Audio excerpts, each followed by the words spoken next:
Hello everyone, welcome to another video. Today I'm going to be doing something that I'm sure a lot of people have thought about and a lot of people have done in the past, but I want to give my take on it because I think that it is a strong enough topic to give a take on. So you might notice immediately, this is not Wizard 101. This is not Wizard 101 at all. This is Pirate 101, which is kind of Kingsisle's like forgotten like stepson that, you know, they don't want to remember, like, you know, the less successful one, the one that wasn't, you know, didn't do the best in school, so they just kind of like, you know, cast them aside, and, you know, they're over there now. The main one is here. But so Pirate 101 was a game introduced way back in like 2011, I believe, 2009 to 2011, somewhere in there. But it was a game that KingsIsle tried to make in succession to Wizard 101 because Wizard 101 was so popular. Pirate 101 did have a little bit of popularity in the beginning, but never really lived up to Wizard 101, which was its original, you know, its predecessor. Now, this video is going to be covering one question that everyone asks, and something that I think is has a very obvious answer. Is Pirate 101 worth playing in 2020? The answer to that is obviously yes. Now, obviously it doesn't have the support that Wizard 101 has. It got its like first update in 2019, like November or whatever, for the first time in like a year or two that hasn't been a pack. First time in like 5 years that hasn't been a pack. And so that was a plus. They reduced enemy health and stuff, added some interesting changes, skeleton key bosses. I hope that they continue in that direction of adding things. Now, people are a little bit off-put because they think, oh, the game is no longer being updated, we're gonna run out of content eventually. And now, that might be true, but I would argue that it's the same as every other game in the world. You know, every game that isn't an MMO, you know, you play it not with the expectation that you are going to have endless content, you have the expectation that, you know, there's an end. And obviously, this game also has an end. Now, I'm going to go over the reasons why this is different than Wizard 101 and why that's a good thing, why you should play it, and why I think that anyone could enjoy their time playing it. So the first thing I'm going to talk about is combat. Now, combat is significantly different than Wizard 101. Wizard 101 combat is, you have 7 cards, you pick them, or is it 9? I don't remember. You pick them, and then it attacks the enemy, it does damage. In this game, you have a grid style, and then you pick which enemy you want to fight. You have a companion who also fights with you and does damage to the enemies. If you die and your companions are still alive, you are not dead.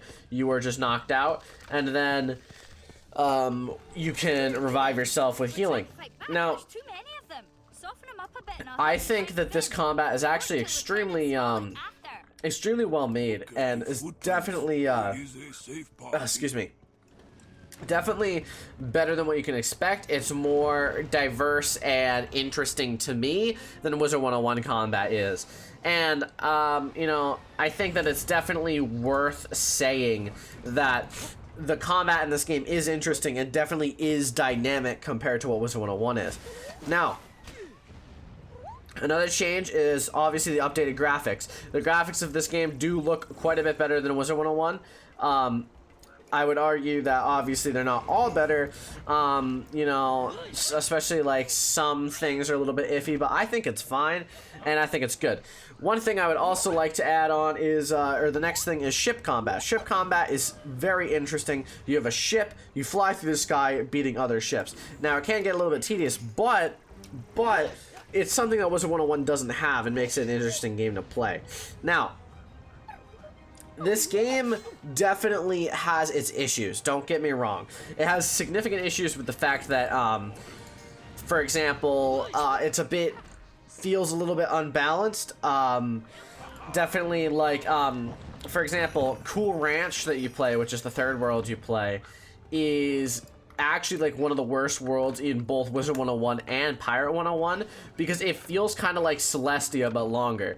It's like one of the longest worlds in one of these games, and you know, it's not the best, and you know, that sucks. But to be honest, I think that Cool Ranch definitely is interesting. It definitely is interesting compared to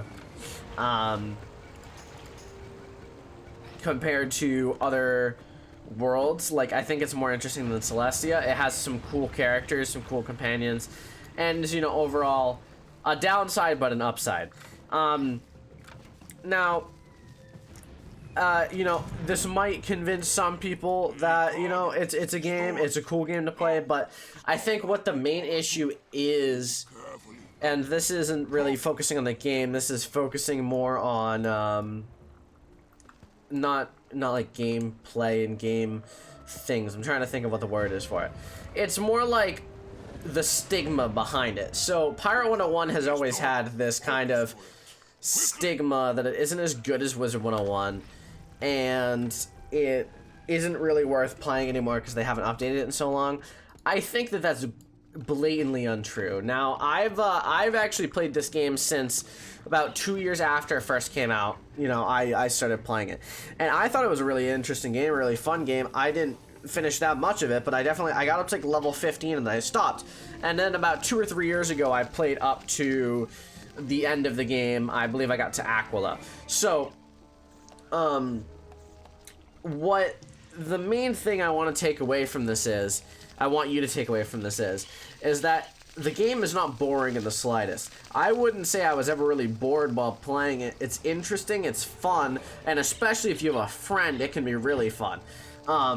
Finding someone to quest with is super important, both in Wizard 101 and Pirate 101, and it adds definitely a lot to the game. Now,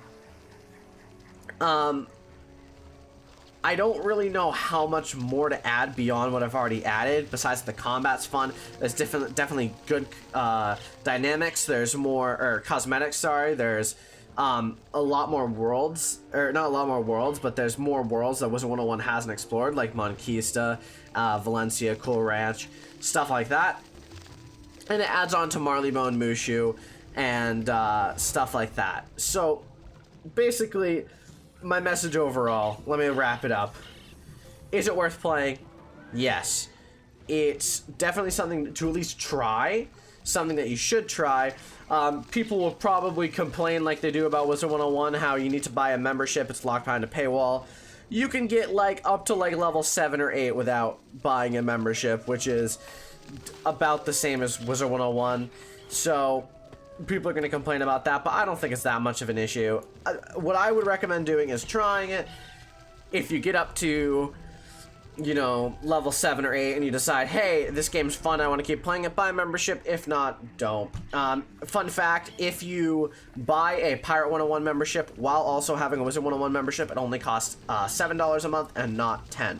So there you go, a little bit of savings for you. But I hope that this helped some of you out there. This helped you figure out kind of a little bit more about the game. Obviously, I can go more in depth if you leave any comments, any questions. I can go more in depth for you, but I think that that's basically all I wanted to say is it worth playing? Yes. You should play it, definitely. And also, I'm sorry that there is another Wizard 101 Let's Play series today.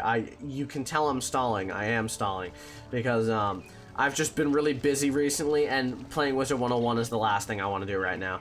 So, tomorrow, if not tomorrow, then the next day after that. I swear it will be this week that the Wizard 101 Let's Play series comes back. I know it's been like a 3-day break. I'm sorry. But I hope you enjoyed. If you did, please drop a like, hit the sub button. About to hit 330. I would like to hit maybe like the 330 by the end of September is doable, definitely. 335 maybe, that would be really cool. So if you do want to support the channel, drop a like, hit the sub button. And I'll see you in the next episode. Have a fantastic day.